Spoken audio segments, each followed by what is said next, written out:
नमस्ते दोस्तों, आप हैं लाइव विद नीति के साथ और आपको मैं अपने जीवन का सबसे अहम पल जब मैं मथुरा वृंदावन के दर्शन पे गई थी, तो मैं उन पलों को आपके साथ साझा करने जा रही हूँ। तो चलिए मैं आपको दिखाती हूँ कि कैसा रहा मेरा मथुरा और वृंदावन का सफ़र।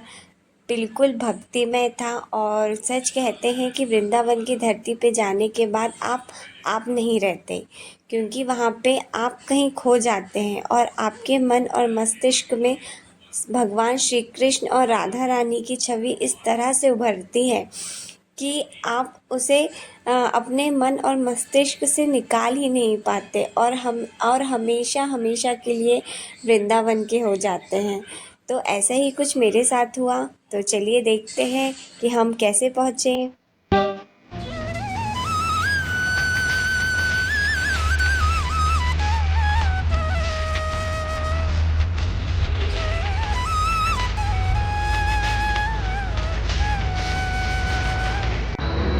मथुरा पहुंचने के पहले ही 20 किलोमीटर पहले हमको एक बहुत अच्छा सा शुद्ध शाकाहारी भोजन वाला रेस्टोरेंट मिला था, जहाँ पे हमने खूब सारा खाना खाया। और फिर उसके बाद हमने द्वारकाधीश मंदिर और कृष्ण जन्मभूमि का हमने दर्शन किया सुबह के समय, क्योंकि यहाँ पे मोबाइल ले जाना अलाउ नहीं है, तो मैं अंदर की वीडियो नहीं बना पाई। और उसी के जस्ट सामने पे कृष्ण जन्मभूमि के सामने एक पोतरा कुंड है, जो कि नाइट में यहाँ पे जो लाइट शो है वो होता है। तो हमने इस लाइट शो को भी एंजॉय किया। और आप देख रहे हैं कि ये जो पोतरा कुंड है, कहते हैं कि भगवान श्री कृष्ण जब यहाँ जन्म लिए थे और जब वासुदेव जी उन्हें जब नदी पार करके यमुना जी पार करके लेके जा रहे थे, तो इसी कुंड में उनके जो कपड़े थे उन्होंने धोया था, इसलिए इसका नाम पोतरा कुंड पड़ा। और देखिए यहाँ की जो द्वारकाधीश मंदिर है वो मेन मार्केट में है। तो यहाँ पे जो छोटी छोटी गलियाँ हैं, कुंज गलियाँ कहते हैं इन्हें, तो आप देख सकते हैं कि बिल्कुल छोटी छोटी सी कुंज गलियाँ हैं। इनसे होते हुए ही आपको द्वारकाधीश मंदिर जाना होता है। फिर उसके बाद हमारी यात्रा आगे बढ़ी और हम वृंदावन पहुँच गए, जो कि काफ़ी सुंदर, काफ़ी दिव्य था। और यहाँ पे पहुँचने के बाद ही हमें एक अजीब सी पॉजिटिविटी सी महसूस हो रही थी। फिर अगले दिन हम मॉर्निंग पे उठ कर के अपने श्री बांके बिहारी लाल जी के मंदिर जाने के लिए तैयार हो गए। तो यहाँ पे भी ऐसे ही था। श्री बांके बिहारी जी का जो मंदिर है वो भी छोटी छोटी कुंज गलियों से होते हुए आप बिल्कुल मार्केट के बीच से, बिल्कुल छोटी छोटी सी गलियाँ हैं, उससे होते हुए आप धीरे धीरे कदम बढ़ाते हुए श्री बांके बिहारी लाल जी के मंदिर जाएंगे और वहाँ पे जाकर के आप उनके दिव्य दर्शन पाएंगे। पर उनके दर्शन पाना इतना भी आसान नहीं है, क्योंकि जो उनके मंदिर हैं उसमें काफ़ी भीड़ होती है और काफ़ी लोग जमा होते हैं और काफ़ी समय से आकर के जमा होते हैं। तो आप देखिए कि किस तरह यहाँ पे भीड़ थी और हम कितनी खैर हमें तो ज़्यादा मशक्क़त नहीं करनी पड़ी, क्योंकि हमें जो भगवान श्री कृष्ण ने बुलाया था और उन्होंने अपने दर्शन काफ़ी अच्छे से किए। और फिर हमने अपना सफ़र आगे तय किया। हम वहाँ से शांति कुंज गए। यहाँ पे वृंदावन के जो बंदर है ना, वो काफ़ी नटखट हैं। वो आपके पर्स और चश्मा दोनों ही चुरा सकते हैं, तो आप थोड़ा संभल के जाए। और फिर हमने श्री यमुना जी, माता यमुना के दर्शन किए और वहाँ पे हमने नौका विहार किए। तो आप देखिए कि यमुना जी के तट पे काफ़ी छोटे छोटे तट हैं। यहाँ पे यमुना जी की हर शाम को आरती होती है और यहाँ पे काफ़ी श्रद्धालु आते हैं और यहाँ पे स्नान, पूजा पाठ सभी यहाँ पे करते हैं। तो देखिए कि यहाँ पे किस तरह से यमुना जी कितनी विशाल रूप में बह रही है। और अभी बारिश का समय था, तो यहाँ पे पानी का स्तर भी काफ़ी ऊंचा था। और जो यमुना जी के तट के पास जो ये घाट बने हैं ना, वो काफ़ी ही सुंदर हैं। मैं आपको बयान नहीं कर सकती कि इतने सुंदर घाट आपको देखने मिलेगा और यहाँ की जो छवि है वो बहुत ही ज़्यादा अद्भुत।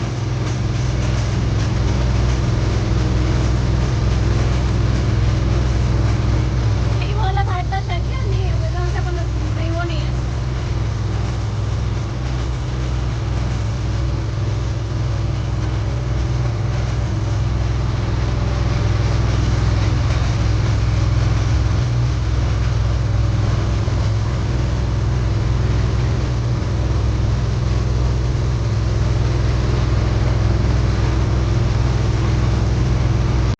फिर उसके बाद हमने श्री राधा वल्लभ जी के दर्शन किए और वहाँ पे हमने चरणामृत भी पिया। और श्री जो राधा वल्लभ जी हैं वो भी काफ़ी भव्य रूप में हैं और उनकी छवि भी देखने को ही बनती है। तो देखिए आपकी उनकी छवि कितनी अद्भुत है।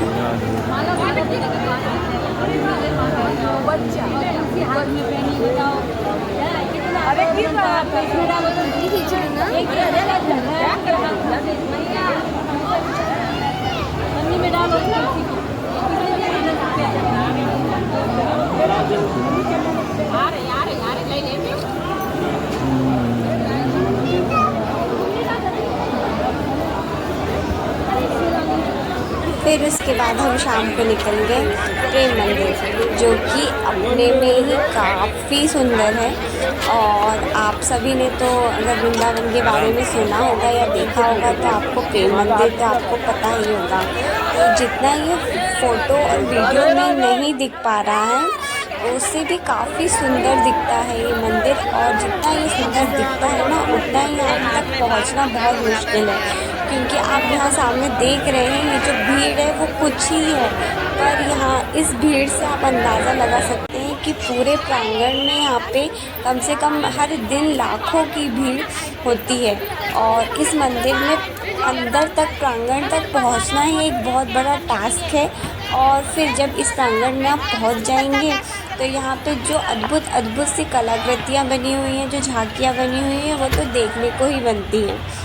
तो मैं आपको बता रही हूँ कि प्रेम मंदिर खुद में ही वृंदावन का एक बहुत ही सुंदर और अलौकिक मंदिर है, जो कि अपने में ही बहुत सारी सुंदरता समेटे हुए हैं।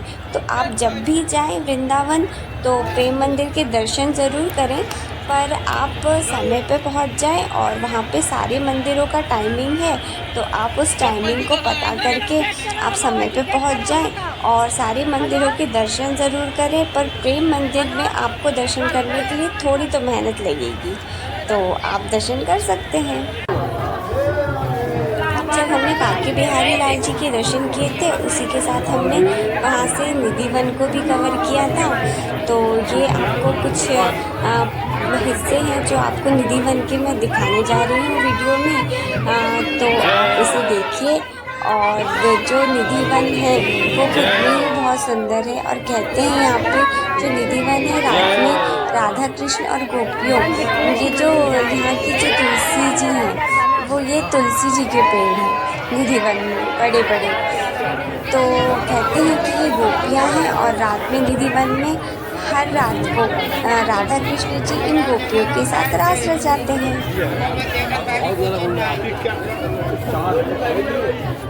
चलेगा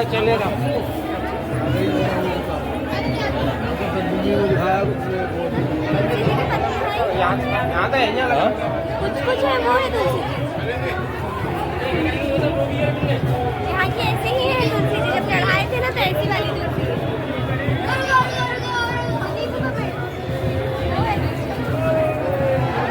निधि वन में ही आप जब अंदर पे जाएंगे तो एक बंसी जो राधा रानी का मंदिर है, वहीं पे हमने कुछ भक्तिमय और संगीत को एंजॉय किया और साथ में थोड़ा सा नृत्य किया। मैं और मेरी फ्रेंड ने दोनों ने हमने काफ़ी एंजॉय किया और पूरा भक्तिमय वातावरण हो गया था। वृंदावन आया, नृत्य में किया तो चाहिए। तो श्री बांके बिहारी लाल की जय।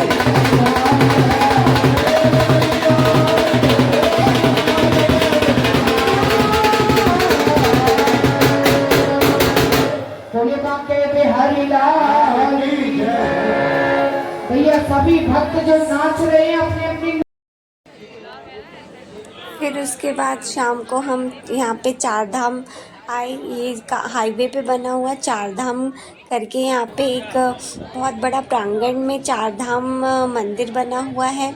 और यहाँ पे काफ़ी बड़ी बड़ी और भव्य मूर्तियाँ हैं। अंदर का भी प्रांगण बहुत बड़ा है। मैं पूरा कवर तो नहीं कर पाई, पर कुछ एक चीज़ें हैं जो मैं उनकी कवर कर पाई। ये अष्ट धातु की बनी हुई शिव पार्वती का पूरा परिवार है और इसी तरह से काफ़ी बड़ी बड़ी मूर्तियाँ हैं, जो कि कुछ मूर्तियाँ अंदर भी हैं और कुछ मूर्तियाँ बाहर भी हैं। आप जब भी वृंदावन जाएं तो इस 4 धाम की ज़रूर यात्रा करें और आपको यहाँ पे आने के बाद बहुत अच्छा लगेगा। और उसी के साथ हमने राधा रमन जी के भी दर्शन किए। जो राधा रमन जी का प्रांगण है वो काफ़ी सुंदर है, और ये जो मंदिर है या महल है वो भी काफ़ी सुंदर बना हुआ है। और उसके बाद हमारी यात्रा आगे बढ़ी। फिर हमने यहाँ पे श्री प्रेमानंद जी महाराज के भी दर्शन किए। श्री प्रेमानंद जी महाराज के भी दर्शन किए। ये हमारे जो वृंदावन की यात्रा है, उनकी भीड़ थी। सुबह 4 बजे उनके दर्शन होते हैं या दिल्ली कुछ आश्रम के पास वाली गली पे। और यहाँ पे जो भी श्रद्धालु हैं, और हम भी यहाँ पे रात के 2:30 बजे से आकर के उनका वेट कर रहे थे कि बस उनकी एक झलक हमें प्राप्त हो और हमारा जो वृंदावन आना था वो भी सफल हुआ। और हमें श्री प्रेमानंद जी महाराज के काफ़ी पास से दर्शन हुए।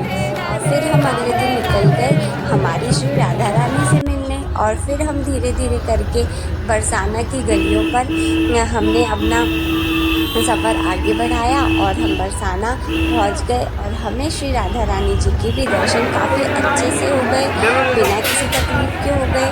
और मुझे तो वहाँ पे गर्भ में भी जाने मिला, और मैंने वहाँ पे जाकर राधा रानी से आशीर्वाद मांगा। और आप लोग भी जाएं और वृंदावन ज़रूर जाएं, अपनी ज़िंदगी में एक बार वृंदावन ज़रूर जाएं। बोलो श्री राधे।